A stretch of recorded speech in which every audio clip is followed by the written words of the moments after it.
নমস্কার বন্ধুরা, শ্রাবন্তীর রান্নাঘরে আপনাদের সবাইকে স্বাগত জানিয়ে আমার আজকের ভিডিও শুরু করছি।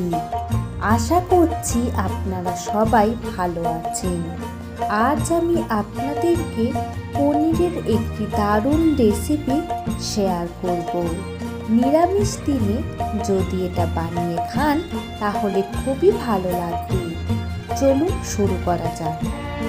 এখানে আমি 300 গ্রাম মতন পনির নিয়েছি গাজর, ক্যাপসিকাম, আলু আর বিনস।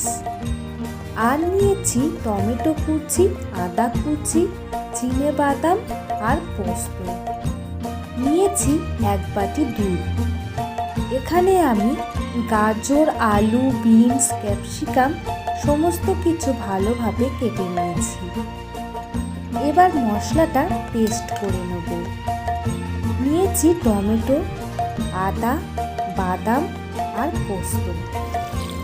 এবার সামান্য জল দিয়ে মিক্সিতে পেস্ট করে নিয়েছি। এবার পনিরটা টুকরো টুকরো করে কেটে নিয়েছি। এবার পনিরের মধ্যে দিয়ে দিচ্ছি সামান্য হলুদ, দিচ্ছি সামান্য লবণ। এবার পনিরটা একটু ভালোভাবে মাখিয়ে নিচ্ছি। এবার পনিরটা ভেজে নেব। তার জন্য দিয়ে দিচ্ছি তেল। তেলটা গরম হয়ে গেছে। এবার পনিরগুলো দিয়ে দিলাম। এবার পনিরটা হালকা হালকা করে ভেজে নেব। পনিরটা ভাজা হয়ে গেছে। এবার তুলে নিয়ে নিচ্ছি। এবার সমস্ত সবজিগুলো ভেজে নেব। নিয়ে নিয়েছি গাজর ও আলুটা। গাজর ও আলুটা ভালোভাবে ভাজা করে নেব। গাজর ও আলুটা ভাজা ভাজা হয়ে গেলে দিয়ে দিচ্ছি বিনসটা। এবার একটু এগুলো লাল লাল করে ভেজে নেব। গাজর ও বিনসটা একটু লাল লাল করে ভাজা হয়ে গেলে দিয়ে দিচ্ছি ক্যাপসিকাম কুচি। এবার সমস্ত কিছু ভালোভাবে ভাজা ভাজা করে নেব। এবার এর মধ্যে দিয়ে দেব লবণ। এবার সবজিগুলো আবারও লাল লাল করে ভালো করে ভেজে নিচ্ছি। সবজিগুলো ভালো করে ভাজা হয়ে গেছে। এবার তুলে নিচ্ছি। এবার এখানে একটি মশলা বানিয়ে নেব। একটু জলের মধ্যে দিয়ে দিচ্ছি জিরের গুঁড়ো, ধনের গুঁড়ো আর শুকনো লঙ্কার গুঁড়ো। এবার ফ্রাইং প্যানে পরিমাণ মতন তেল দিয়ে দিচ্ছি। এবার দিয়ে দিচ্ছি গোটা গরম মশলা। দিয়ে দিলাম তেজপাতা। এবার এর মধ্যে দিয়ে দিচ্ছি সামান্য চিনি। এবার পেস্ট করে রাখা মশলাটা দিয়ে দিচ্ছি।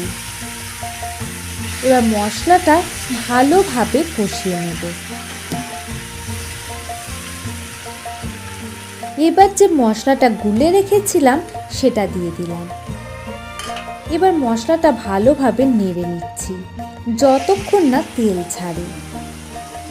মশলাটা থেকে তেল ছেড়ে দিচ্ছে। এবার ভেজে রাখা সবজিগুলো দিয়ে দিলাম। এবার সবজির সাথে মশলাটা ভালোভাবে কষিয়ে নেব। দিয়ে দিচ্ছি দুধটা। এবার দিয়ে দিলাম পনিরটা।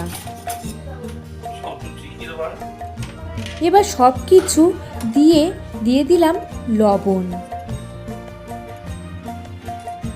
এবার তরকারিটা একটু ফুটে উঠলে দিয়ে দিচ্ছি সামান্য চিনি। দিয়ে দিচ্ছি গরম মশলা। এবার দিয়ে দিচ্ছি কাসুরি মেথি। এবার দিয়ে দিচ্ছি ঘি। এবার তরকারিটা 10 মিনিট মতন ফুটিয়ে নিচ্ছি। পনিরের এই রেসিপিটি আমার হয়ে গেছে। এবার একটি পাত্রে এটি আমি ঢেলে নেব। পনিরের এই রেসিপিটি যদি আপনাদের ভালো লেগে থাকে তাহলে কমেন্ট করে জানাবেন এবং ভিডিওটি ভালো লাগলে চ্যানেলটি সাবস্ক্রাইব করতে ভুলবেন না।